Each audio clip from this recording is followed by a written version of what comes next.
At dusk, an elderly man captured a young woman and put her into his car, then drove her to his house. When they entered the room, we see that this woman appears to have been drugged because she's unconscious and hasn't regained awareness.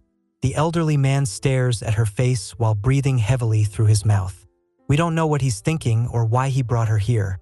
A moment later, she regains consciousness and screams loudly, "Help! Help!" The old man rushes to cover her mouth tightly and says, "Be careful or you'll get hurt. I don't want to harm you." She says, "You've taken me hostage." The man doesn't respond. He brings her clothes, but she screams, "That's disgusting. I won't wear it." The man says, "I'm sorry. I'm sorry for taking you hostage and bringing you here." She says, "Do you want to assault me? Go ahead and assault me quickly." The man says, "No, I won't assault you." She says, "Hurry up and assault me so you can release me and let me go home quickly."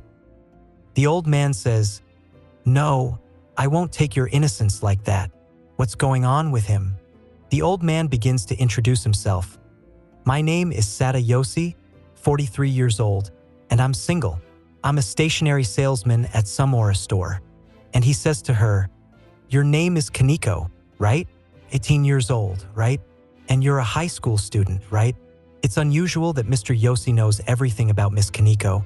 He knows her father, knows her siblings too, which makes her even more confused about his intentions. Mr. Yoshi recounts a story from 15 years ago when he was the son of a furniture store owner. He fell in love with a woman who was an employee in his store, but she already had a partner. Unable to win her over properly, he assaulted her. By taking this shortcut, he did marry her, but he only had her body. Her heart never truly loved him. And one day, she took their child and ran away from him. Because of this past, Mr. Yoshi captured Miss Kuniko to build love with her from the beginning, not wanting to take shortcuts or assault her immediately. He hopes to be intimate with her with the ultimate happiness, unlike with his ex-wife. Hopefully, friends understand this point. Let's see what Yoshi does to win both the heart and body of Miss Nico. The next morning, Yoshi wakes Miss Nico up to shower and eat breakfast together. While eating, he tells Miss Kuniko to learn the names of 4 or 5 neighbors, but he doesn't introduce her to them because he's afraid of being exposed. Before leaving for work, Yoshi puts handcuffs on her, ties her legs, and gags her mouth so she can't escape or call for help. After finishing his work as a stationery salesman, Mr. Yoshi returns home. He tells her not to try hard to shake the bed or anything. No one will come help her. It will only hurt her legs. Please be patient. Nico asks, "How long do I have to endure this?" Yoshi says, "Not much longer. As long as your heart and body can merge into one for me to enjoy, that's enough. Now let's eat.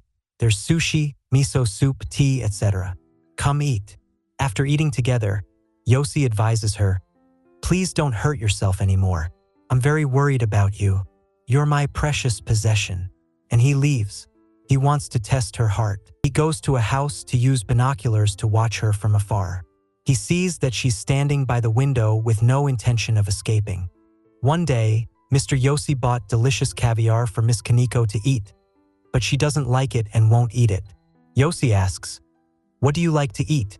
Nico says, "I like fried chicken, KFC, and yogurt drink. Go buy it for me quickly." Mr. Yoshi goes and buys it for her. He's really pleasing Miss Kuniko now, kidnapping someone and then serving them so well. One night, Miss Nico invited Mr. Yoshi to kiss her, but Yoshi refused because he thought she wasn't sincere. She just wanted him to release her quickly. Then he left, saying he was going to get gas, but he lied to her again.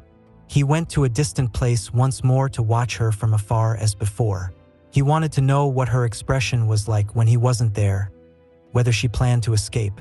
But she just stood by the window watching the raindrops.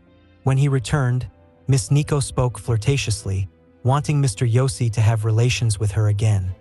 But he refused as before because he saw that she wasn't sincere. The calendar keeps moving forward. While Mr. Yoshi refuses to be intimate with her, Miss Nico has to live in this situation for many days. As for Mr. Yoshi, he's also worried. He thinks that by now the police are probably secretly investigating to find Miss Nico, and they'll find out about this soon. Miss Nico hasn't surrendered herself sincerely yet, so he needs to do something. Mr. Yossi invites Miss Nico on a trip to a hot spring. She asks, "Aren't you afraid I'll run away?" Mr. Yossi says, "I'm certainly not foolish enough to let you escape." While they're talking, the landlady comes in and asks whose shoes are outside. Mr. Yossi says they belong to his younger sister. The landlady asks, "I thought you lived alone. Are you getting married?" Yossi says, "I have a younger sister. She just arrived here to prepare for university entrance exams. Understand? Haha. It's been almost 2 months and no one knows Nico is living here. Yossi is really good at hiding. And on this trip, he has Miss Nico wear a student uniform to make it look like she's really his younger sister. On the first day of their trip, they bathe in the hot spring together pleasantly, and at night they sleep separately. Nothing noteworthy happens. The next morning, they smile at each other and discuss who should bathe first. Then Mr. Yossi puts handcuffs on Miss Nico's hand and goes to shower. Now it's Miss Nico's turn to shower. She says, "Let's play a handcuff game, 1 person each. You're done, now it's your turn." And she goes to shower. When she comes out, she doesn't say anything. She looks at Mr. Yossi's face briefly and walks out. Now Mr. Yossi is finished, it seems. They've been offering to be intimate for so long, but he refused, voluntarily offering body and heart. Now he can only watch her from afar. Not long after, unable to let go of Mr. Yossi, Miss Nico returns to him. The audience's emotions are touched. Mr. Yossi, who was sad just moments ago, now smiles widely. He asks, "That handcuff love game earlier? Were you joking with me?" She says, "I just wanted to know if you can feel pain or not."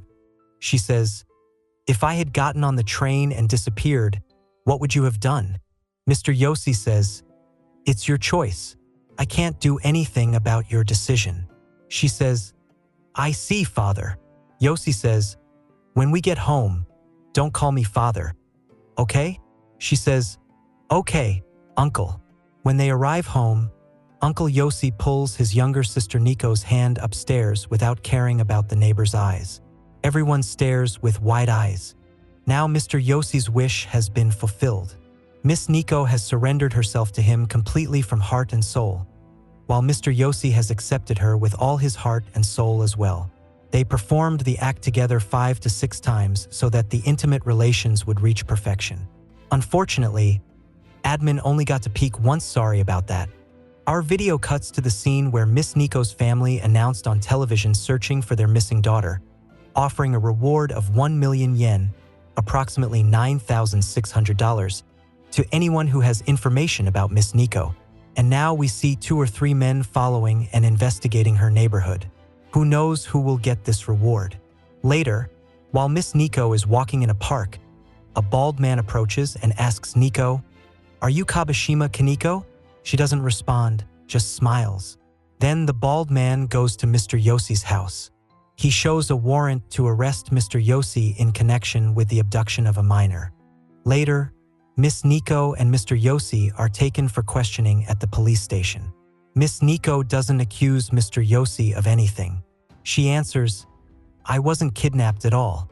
I went to live with Yossi voluntarily, and he didn't imprison me either. We lived and did everything together happily." As for Mr. Yossi, he answers, "I am the one who kidnapped her. I drugged her while she was jogging. I locked her in my apartment." Their testimonies are published in the newspapers as well. In the final scene, Mr. Yossi tells a lawyer, "I don't need a lawyer. Without a lawyer, how will the trial proceed?" Mr. Yossi says, "I understand this, but I want the death penalty, or if not, life imprisonment." Mr. Yossi says, "This is my last wish. Before I die, I want to be sentenced to death or life imprisonment.